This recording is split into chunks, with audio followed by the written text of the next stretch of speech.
Hello students, today we will solve the paper of 0625 Physics 42 code of October-November 2019 series.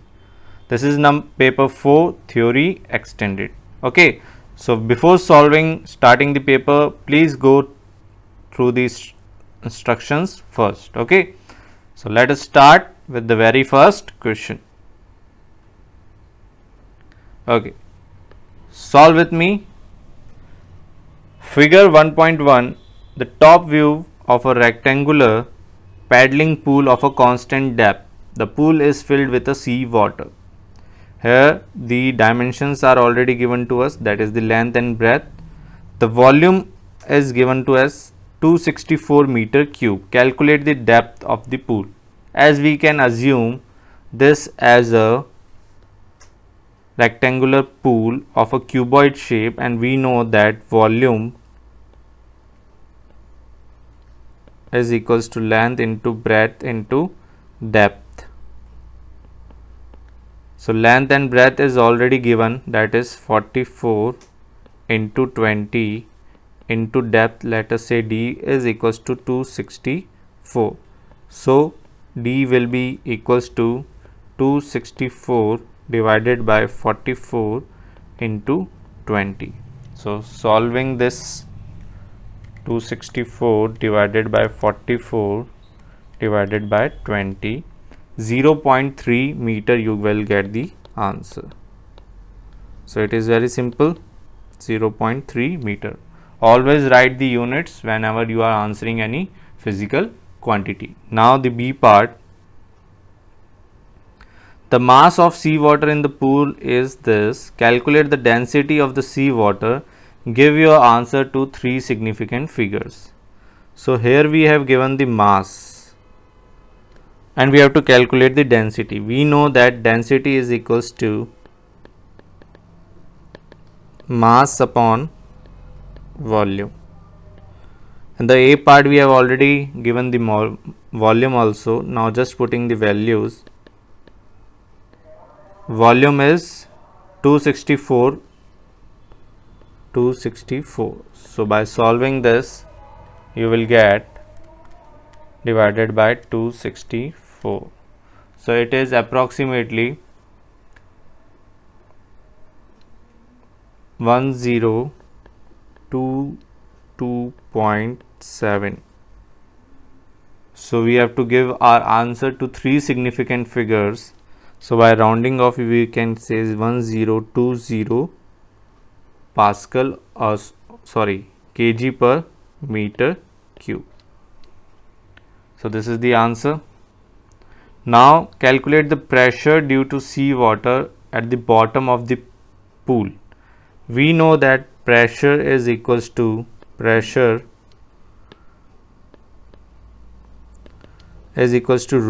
g h, where rho is the density of the liquid, g is the gravitational acceleration, and h is the height at which you have to find out the pressure. So the depth we have already calculated in the A part and density in the B part. So we can say 1020 into taking g as 10 and h as 0.3. So by calculating this you will get 3060. This is in your Pascal. So 3060 Pascal or Newton per meter square. State a suitable instrument for measuring the dimensions given in this figure. Now look at the dimensions. It is in 20 meter and 44 meter. So this can be easily measured by a measuring tape. So you have to write it, measuring tape can be used for measuring dimension, measuring the given dimension.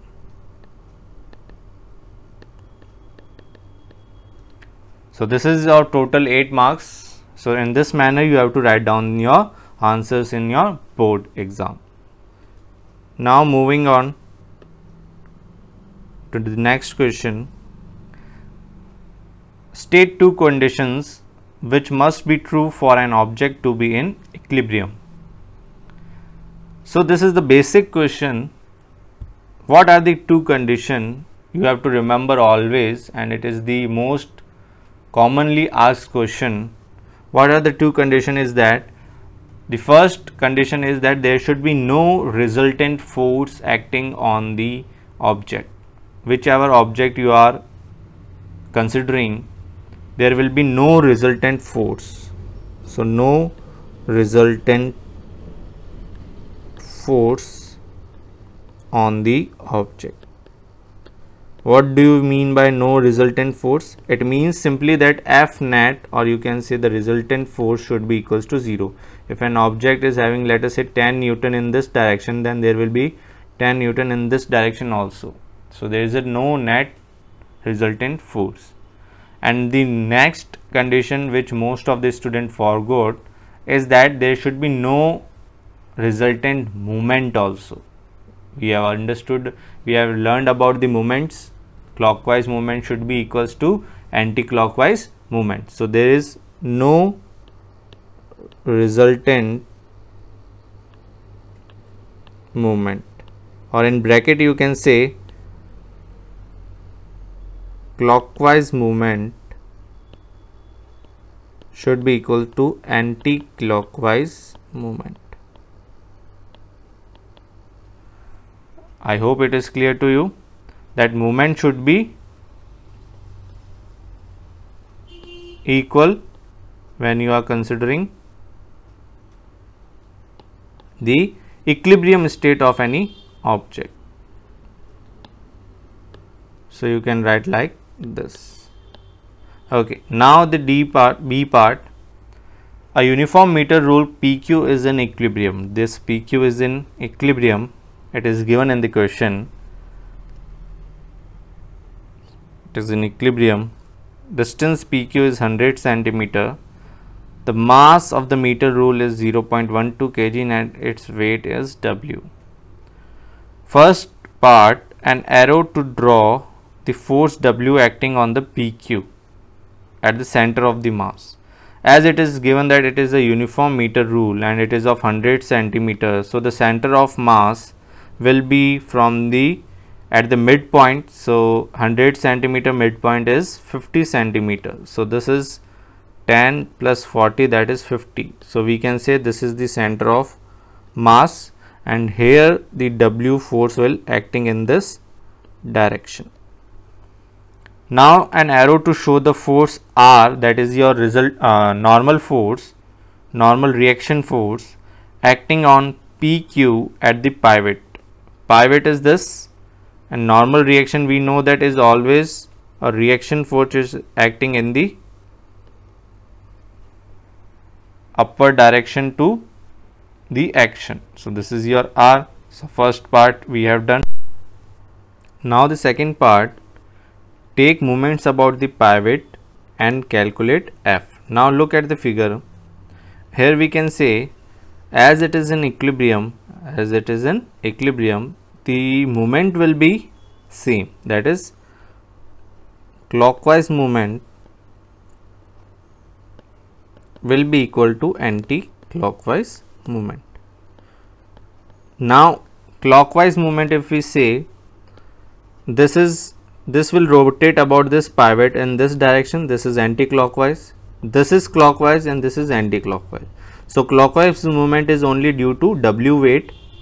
So we will say 0.12, and we know that movement is what? Movement you should know, force into perpendicular distance. So this is the movement. So 0.12 into 10, that is Wg mg, into distance, that is 40. This will be equal to anti-clockwise. So anti-clockwise is due to this 0.5 Newton and this F. So we can say 0.5 into 10 plus F, and the distance is 90. So we can solve the value for F. So this is 48, 12 and 2, 4, 48 equals to 5 plus 90 F. So this is 48 minus 5, that is 43 equals to 90 F. So we can say F is equals to 90 divided by 43 divided by 90. So which is approximately you will get the value as 0.48 Newton. Look, this is of 4 marks question. You just have to apply the moment theorem. Okay, so 43 divided by 90 is, you will get 0.477, but if you round off you will say 0.48 Newton. So this is the answer for the second part. Now calculate the R. Now look here, it is saying R. So we can also say that if this bar is in equilibrium, then the downward force will be equal to your upward force. The forces should be balanced. Okay, so the downward force, if you see in the diagram, the downward force is 0.5 and 0.12 into 10, that is 1.2, and the upward forces are R and the F. F we have already calculated in the second part. So we can say 0.5 plus 1.2 will be equals to R plus 0.48. R plus 0.48 equals to 1.2 plus 0.5. So this is 1.7, R equals to 0, R plus 0.48. So R will be equals to 1.7 minus 0.48, which is 1.22 Newton. So you can say 1.22 Newton is the value for R. So this is the answer for your third part. Okay. Now the third question. Third question says there is a gas contained in the cylinder enclosed by a piston. There is a pressure gauge, cylinder, gas and a piston. Describe in terms of momentum of the molecules how a pressure is exerted on the walls of the cylinder. So here it is written, describe in terms of momentum of the molecules, and we know that the gas molecules have a random motion, so they will collide with the, so you have to write as gas molecules are in continuous random motion and molecules collide with the walls of the container,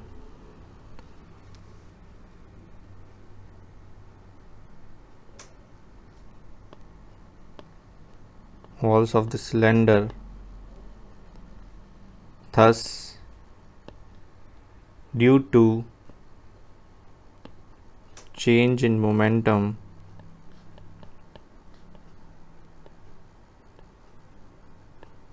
it exerts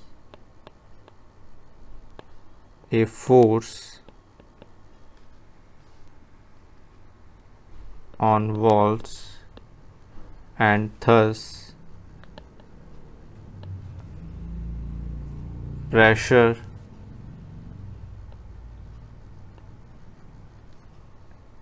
which is equal to force per unit area,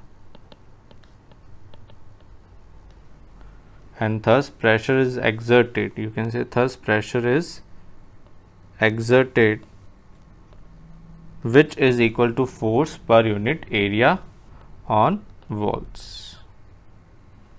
So this is the question for your third A in terms of momentum of the molecules. Now the B, the piston is pushed into the cylinder and the condition is such that the volume decreases from 820 to 330 centimeter cube. The pressure gauge measures the pressure after compression, it is 20,000 Pascal. The temperature remains constant, temperature is not changing. So we can say and we have to calculate the value of the pressure before the gas was compressed. So if the temperature is constant, then we can say P1 V1 equals to P2 V2. That is the before compression and after compression. So before compression the pressure we have to calculate. Let us say before compression is P1, and before compression the volume is 820 according to the question. After compression the pressure is 20,000 Pascal and volume is 330. Because we know that PV is equals to nRT. If the temperature is constant, then this whole term is constant. So we can say P1 V1 is equals to P2 V2. So simply P1 will be 20,000 into 330 divided by 820. So if you calculate this value, 20,000 divided by 330, multiply by 330, then divided by 820, so you will get 8048.78 Pascal, or if you round it off, it is 8048.78 Pascal. Just write it like this. Now the next question. A student carries out an experiment to determine the thermal capacity of a metal block. The block is heated by an electric heater for 23 minutes. The current in the heater is given to you 3 ampere and the potential difference is 12 volt. The temperature rises from 20 degree to 70 degree centigrade. Calculate the thermal capacity of the block.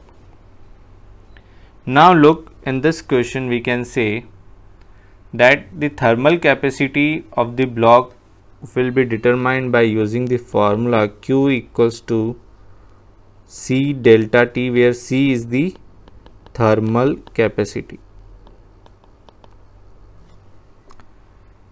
Now this amount of energy is supplied by the electric heater, so Q will be the heat energy supplied, and which is equals to VI into T. V is the potential difference, so Q 12 into I is 3 ampere, and time we have to calculate it into seconds, so it will be 23 into 60. So this will be the amount of heat energy supplied for the rise in temperature.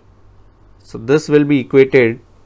So if we calculate this value of Q, 12 into 3 into 23 into 60, this is 49680 equals to C delta T is the change in temperature, that is 70 minus 20.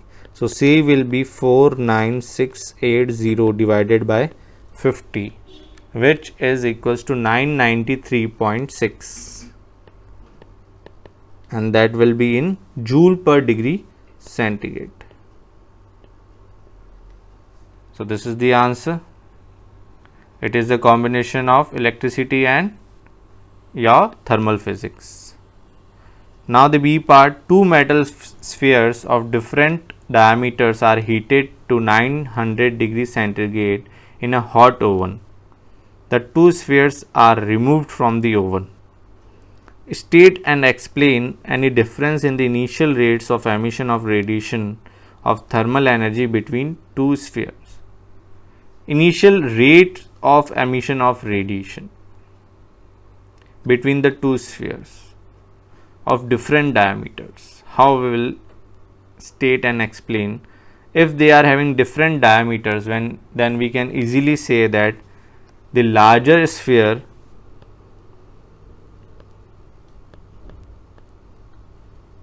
will have more surface area and thus we can say it will lose more thermal energy. Okay, because the diameter are different, so the metal spheres with larger diameter, or you can say the larger sphere, will have more, or you just write it like the larger diameter sphere. Larger diameter sphere will have more surface area and it will lose more thermal energy, or you can say the rate of emission will be more for the larger surface area, larger diameter. Now the second part, one hot sphere is now heated in a hotter oven. State and explain an effect on the rate of emission of radiation of thermal energy from that sphere where it is removed from the hotter oven. Now look, as it is again heated, there will, and it is taken out, then we can say that there will be rate of, the greater rate of radiation will be from that hot sphere, as it is again heated. So when it is removed from the hotter oven, then it will radiate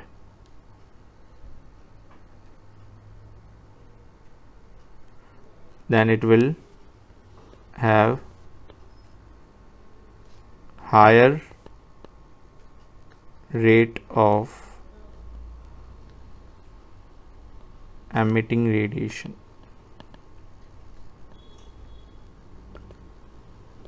Okay, so this is the case. As it is again heated, its temperature is rises, more the energy will be radiated when it will come out to the surrounding because of temperature difference. Higher the temperature difference, more will be the rate of radiation. Okay, now the fifth question. One difference between a longitudinal wave and a transfer wave is that a longitudinal wave consists of compression and rarefaction. This one difference is already given. Explain the term compression and rarefaction using idea about particles. Okay, now the compression can be defined as using the idea of particle, that during compression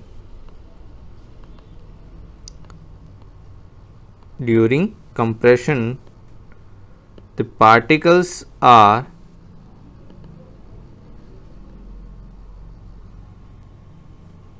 very close to each other, and during rarefaction we know,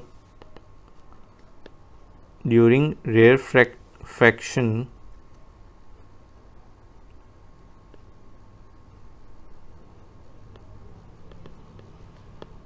the particles are far apart, or you can say further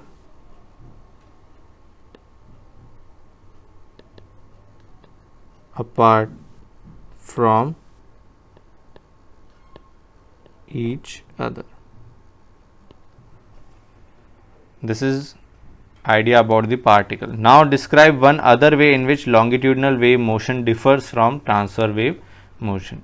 We can write down the definition, or any more other point you can also write, but the basic and the most definitional point of the longitudinal wave motion is that the vibrations of the particles of the wave are in the direction of the motion of wave. In longitudinal wave motion, the vibrations, or you can say the oscillations, the vibrations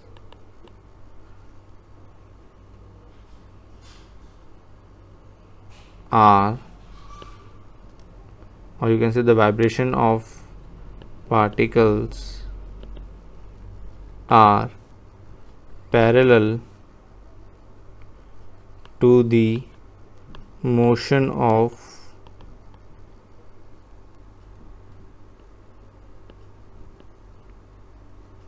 direction of motion of wave, parallel to the direction of motion of wave. And you can also write that the energy transfers in the parallel direction medium is required, or they cannot be polarized. You can write any of the option, but if we talk about the transfer wave motion, the vibration of particles are in perpendicular direction, are in perpendicular to the direction of motion of wave. You can say like this. Okay. Now the B part, a sound wave having frequency 0.12 kilohertz travels through a rock at a speed of 3500 meter per second. Calculate the wavelength of the wave. So the wave equation we can apply. Wave equation is V is equals to F into lambda. That is, V is the speed of, F is the frequency, and lambda is the wavelength. So we have to calculate the wavelength. So wavelength will be V by F. V is how much? 3500, and frequency is 0.12 into 10 raised to power 3. So by dividing this, you can get the value of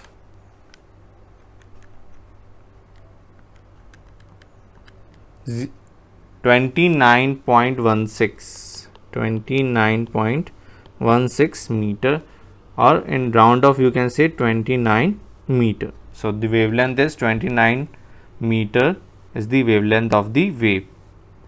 The wave travels from the rock into the air. State and explain whether the wave will be audible to a healthy human ear. Now here we know that for a healthy human ear, what is the frequency of an audible range? That is 20 Hertz to 20 kilohertz. 20 Hertz to 20 kilohertz. And this is in the range of the human ear. So we can, yes, we can audible this sound or the wave which is traveling from rock into the air. So when a wave will be audible to a human ear, statement you can say the frequency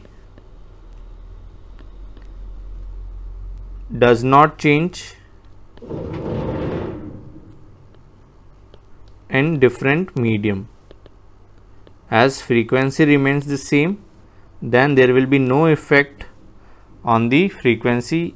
So yes,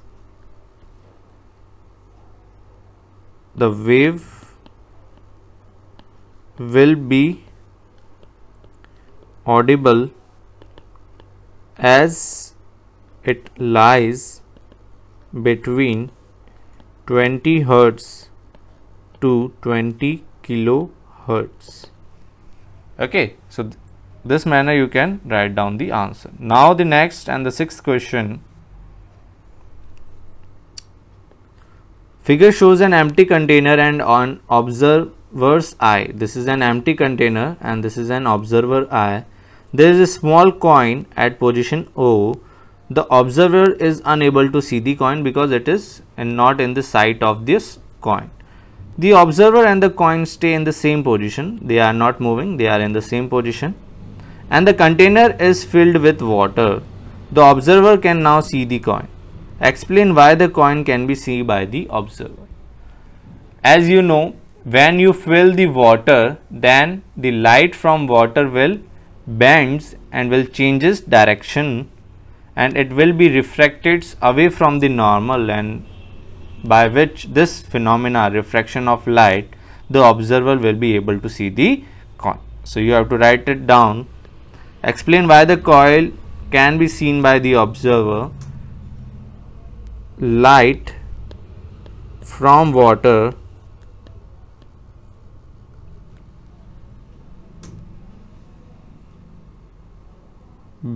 bends or you can say changes direction or get refracted bands, in bracket you can say refracted away from normal, as it is moving from denser to rarer medium, from normal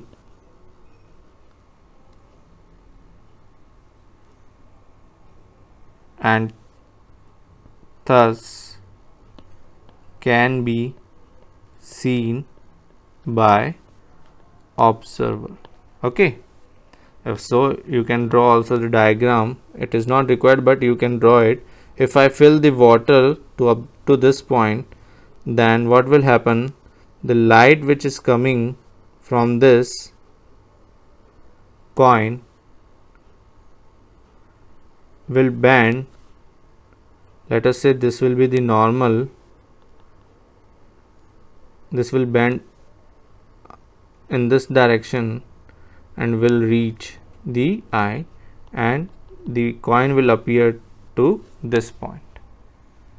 Okay, so in this manner we can see the coin. State the name of the wave process which occurred as the light passes from the water into the air. We know that it is nothing but your refraction of light is the process. So you can say refraction of light. Explain why the image of the coin is a virtual image. As rays are not actually meeting at that point, it only appear to come from the image, so it cannot be taken on the screen. So you can write any one of the point. The image of the coin is virtual because rays do not meet at image. It is coming from another point. State the speed of light in air.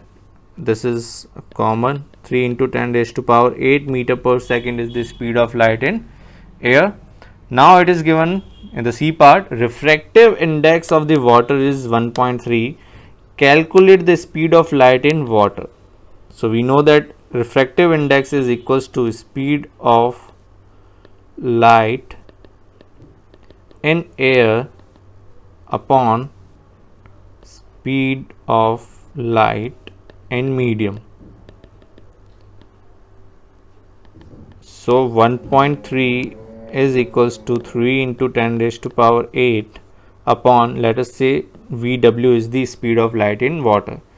So VW will be 3 into 10 raised to power 8 divided by 1.3. So if you divide 3 divided by 1.3, it will be 2.3 into 10 raised to power 8 meter per second. So the answer is 2.3 into 10 raised to power 8 meter per second.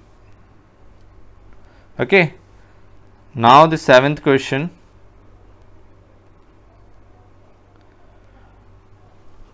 This figure shows a coil wound on a thin plastic cylinder. The plastic has no effect on any magnetic field. The galvanometer is extremely sensitive. A magnet is fixed to a small trolley without friction on a track through the cylinder and coil. The trolley is released from point A, so it runs through the coil from right to the left.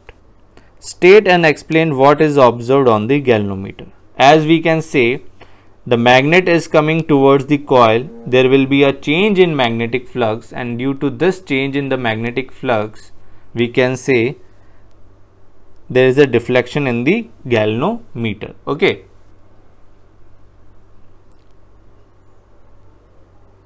So it runs through the coil from right to left. Right to left, it will be once in the one direction and then it will be in the opposite direction. There will be a deflection for a shorter period of time. So we should write state and explain what is observed on the galvanometer. Deflection in the galvanometer. Deflection in the galvanometer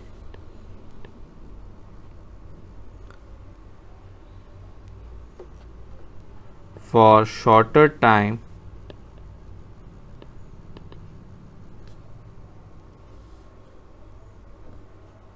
once in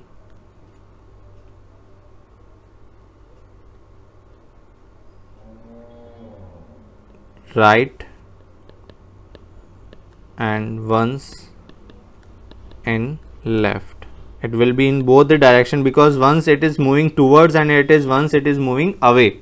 So once it is, let us say one time it is in right direction, one time it will be in left direction, which will be for a very short period of time due to change in magnetic flux or the magnetic field lines which are crossing due to change of magnetic field or magnetic flux for a shorter period of time, and its deflection will reverse once in right and once in left for a very short period of time due to change in magnetic flux as it moves from right to left. Okay, this is because of the Faraday's law that we have studied. The trolley is now released from point B. Now this is the point B. Now point A is not the point. Now we are releasing from it point B. So it runs through the coil from right to left again. State what is observed on the galvanometer and explain why it is different to your answer in A part.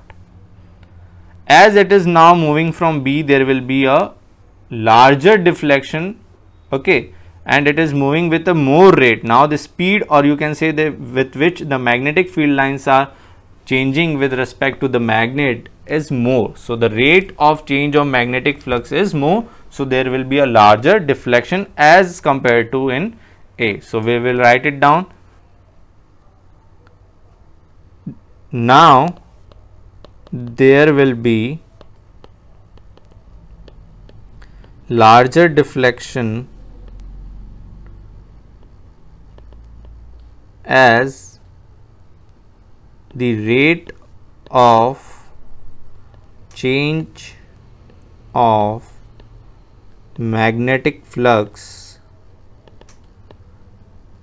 increases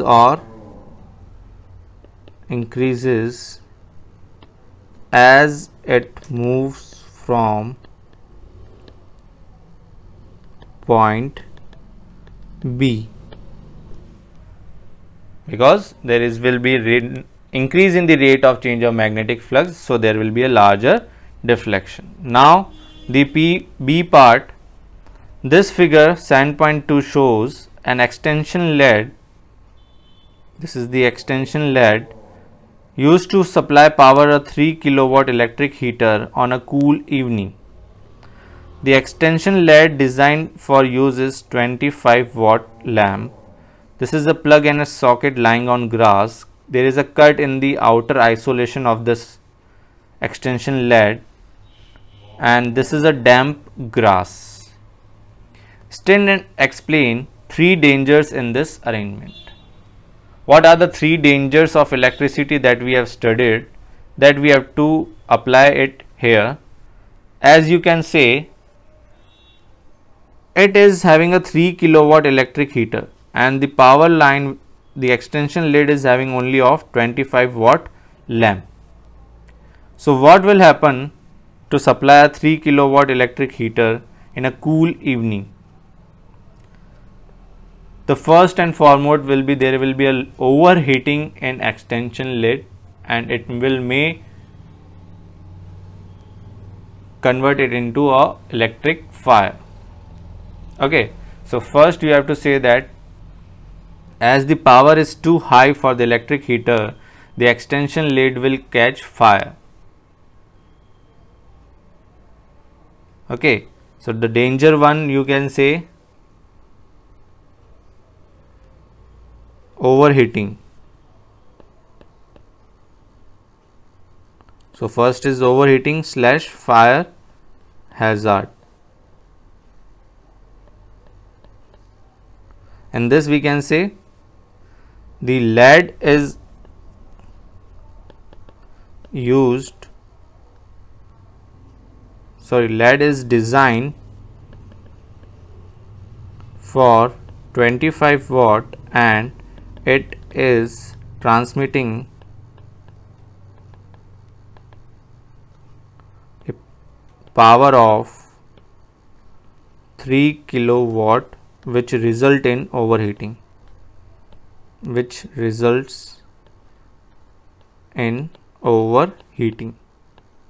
So this is the first danger. Second danger, there is a cut in the outer isolation. So there may be a chance of short circuit, or the person which is nearby may get electrocution through the cut. So short circuit or electrocution due to cut in insulation.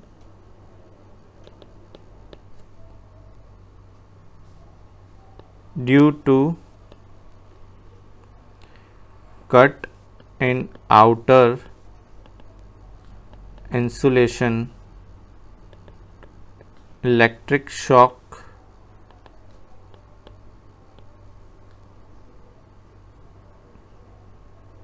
may happen. And the third, as it is a damp grass,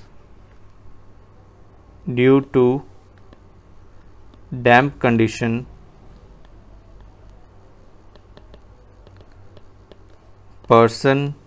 nearby person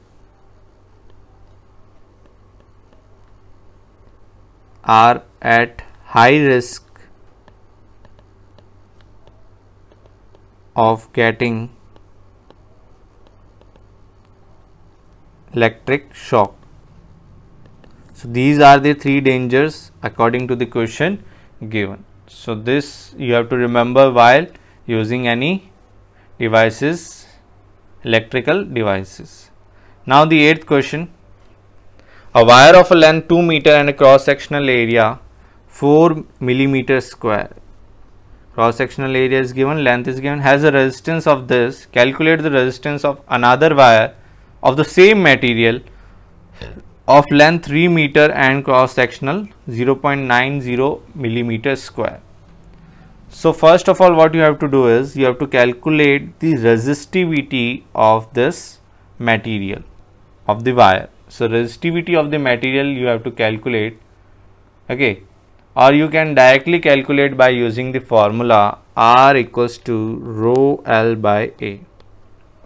So rho can be in terms of, we can say, RA by L, that is resistance, area of cross section upon L. So the new resistance of the another wire, new resistance will be RA upon L into new length of the wire, that is 3 meter, upon cross sectional is 0.9. So just putting the values, R dash, we can say this is R dash.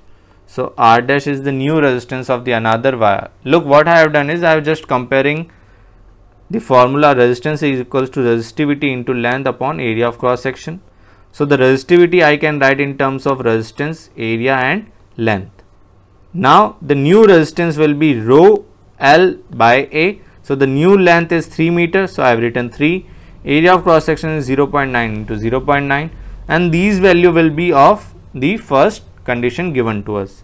So R is 0.14, A is 0.4, upon L is 2. So this will be the rho into 3 divided by 0.9. So just calculate this, you will get the resistance of the another wire. So 0.14 into 0.4 into 3 divided by 2 divided by 0.9. So you will get 2.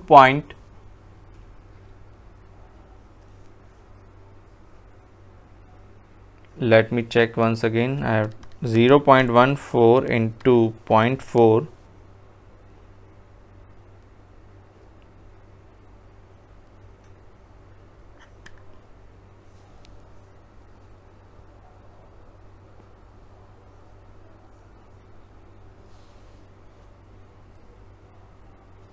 resistance into A upon L. So resistance is 0.14, area is 0.4 upon length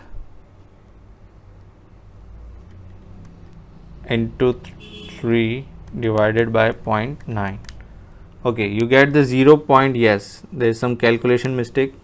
0.09333 repeating. So you will get the answer 0.093 ohm. Ohm is the unit of resistance. So this is the value for the resistance. Okay.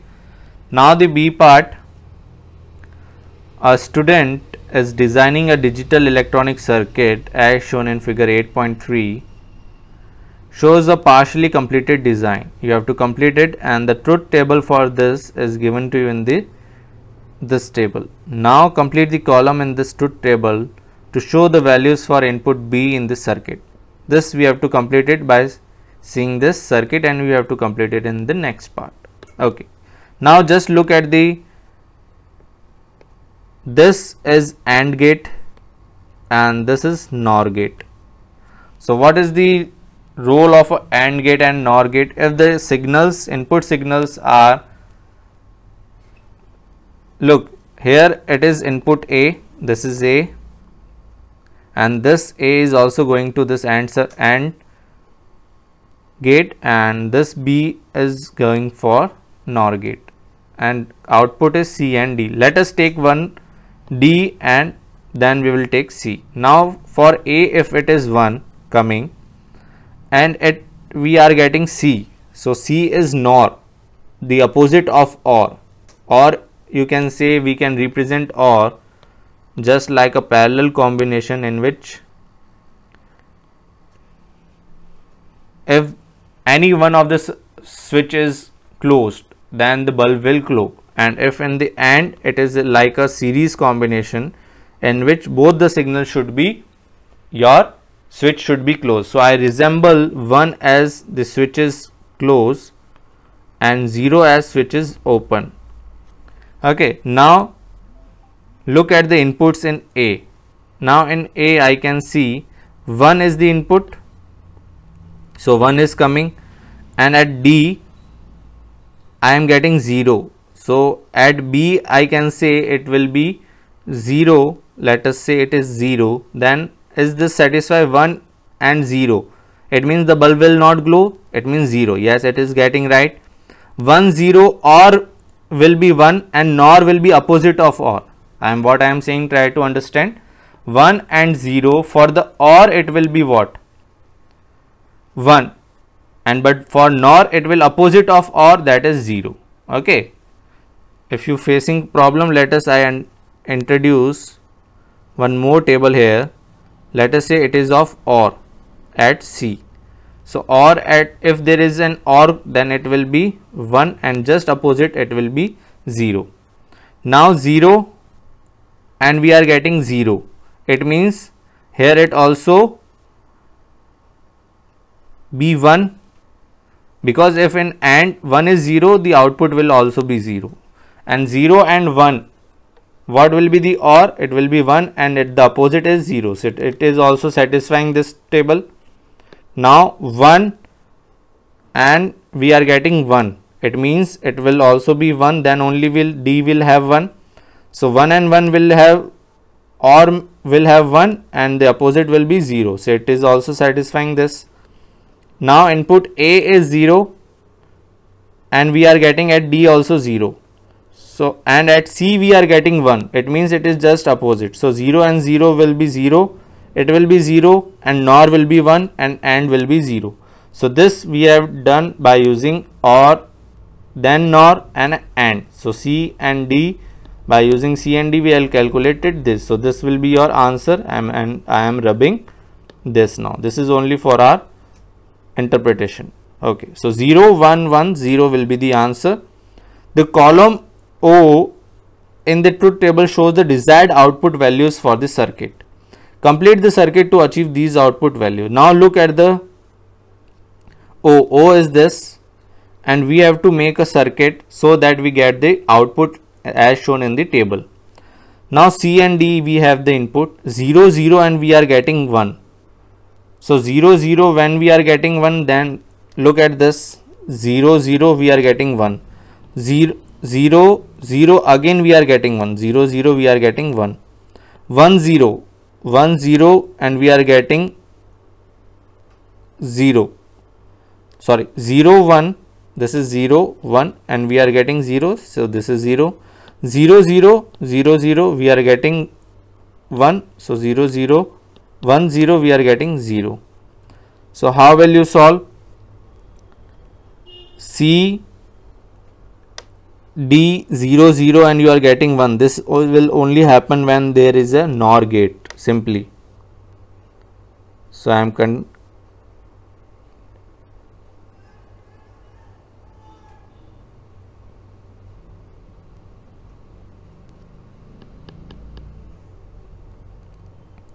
so there will be a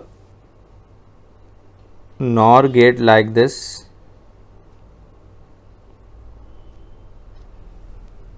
Because 0 0 it will be 0 but NOR will change it 1, 0 0 again 1, 0 1 it will be 1 for OR, NOR for 0, 1 0 1 and NOR for 0. So there will be a NOR gate attached in between C, D and O. This you have to remember, it is very important. Okay. So we have completed this.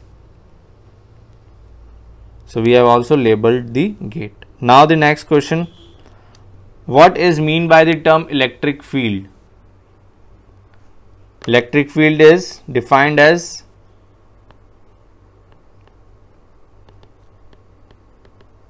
is the region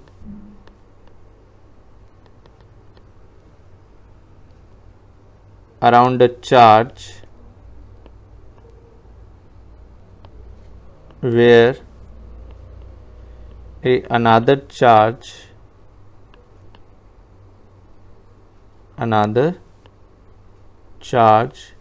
can experience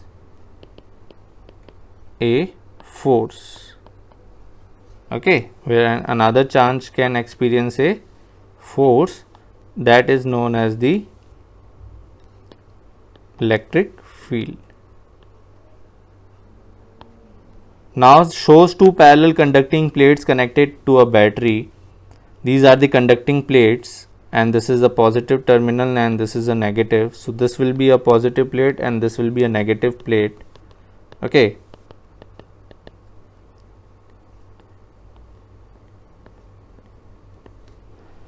Draw 5 lines to show, here it is given in the question, draw 5 lines to show the electric field pattern between the two plates. So we know that in the parallel plate, this is a parallel plate capacitor and you have to draw 5 lines. So you can draw 5 lines like this. They should be parallel to each other and should be equidistant. So let us say these are the 5 lines. Just draw a simple 5 lines with an arrow showing that it is always from positive to negative. So these are the 5 electric field lines from positive terminal to the negative terminal of a conducting plate. Okay. Now the C part, when fully charged, a 1.2 volt rechargeable battery can deliver a current of 1.2 volt rechargeable battery can deliver a current of 210 milliampere for 10 hours. Calculate the charge that can be delivered by the fully charged battery. So fully charged battery, how much current it will give? We know that I is equals to Q by T. So Q will be equals to I into T. I is 210 into 10 raised to power minus 3. Time you have to consider it in seconds. So 10 into 3600. 1 hour is having 3600 seconds. So if you calculate this, 210 into 10 into 360 divided by 1000, so you will get 756 210 milliampere for 10 hours. This is 366, so 7560 coulomb. So 7560 coulomb is the unit of electric charge. Calculate the energy stored in the battery when fully charged. We know the formula for the energy is V into Q. V is given in the question and Q we have already calculates it. So 1.2 into 7560 at 9072 joule. You have to remember this formula, current and the energy. Which type of energy is stored in the battery? That is the chemical energy. This is the chemical energy. Okay. Now the 10th question. The nucleus of a hydrogen atom is a proton. We know that the mass of a proton is m and the size of the charge on a proton is E. Express your answer in terms of m and E. Three spaces have already been completed. Proton is mass is having m, charge is E. Neutron is having a mass m, charge is 0. There is no charge in a neutron. It is a neutral charge body. So the charge will be 0. If we talk about gamma rays, then gamma rays is having a mass. It is only an electromagnetic wave. It does not have any mass, and it is also a neutral wave, neutral ray. So charge will also be 0. If we talk about the nucleus of helium, so helium, as it is already mentioned here, 4,2H. 4 means the mass, so 4m, and 2 is the proton number, so 2e. Simple. Now the many schools and colleges use radioactive isotopes for teaching and research. Describe how these radioactive isotopes are handled, used and stored in a safe way. So how will you reason this? Safety reasons are, we have already studied about the safety reasons while handling radioactive materials. So what are the safety reasons or the safety measures?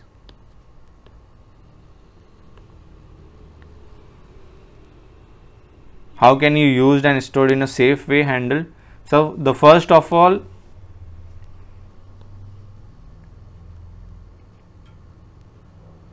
protective clothing. First of all, have a protective clothing. Handle with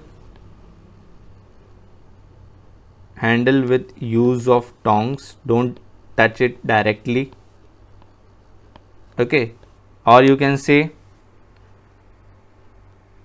there will be a cold or detailed shielding storage.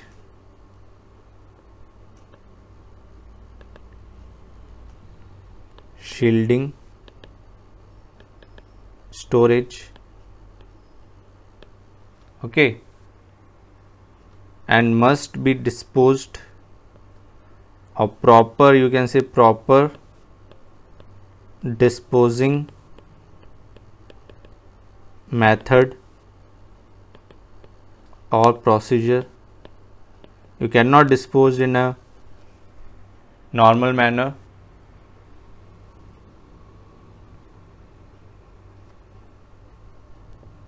Use for particular time when you have to research. Do not expose. Do not expose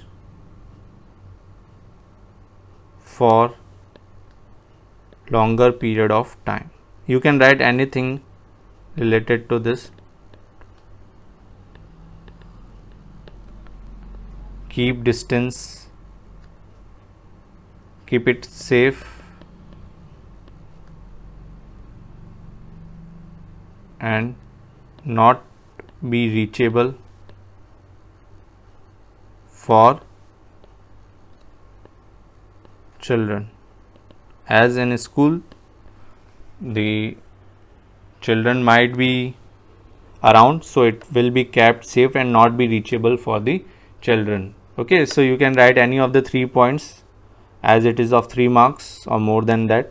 So these are some of the safety measures which you have to keep in mind while using radioactive materials. Okay. So this is all about this paper. I hope you get each and every answers. You have cleared your doubt. Okay, thank you.